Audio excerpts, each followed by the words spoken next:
نحمدہ و نصلی علی رسول الکریم، اما بعد، اعوذ باللہ من الشیطان الرجیم، بسم اللہ الرحمن الرحیم۔ حدیث نبی ہے، حضرت ابو ہریرہ رضی اللہ تعالیٰ عنہ سے روایت ہے، نبی کریم صلی اللہ علیہ وآلہ وسلم نے فرمایا، جب تم میں سے کوئی نیند سے بیدار ہو تو اپنا ہاتھ وضو کے پانی میں نہ ڈالیں حتیٰ کہ اسے 3 دفعہ دھو لیں، کیونکہ تم میں سے کوئی نہیں جانتا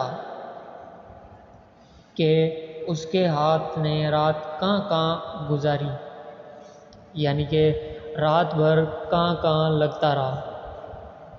السنن نسائی، حدیث نمبر 1۔ دوستو، اس ویڈیو کو شیئر کریں، لائک کریں اور سبسکرائب ضرور کریے گا۔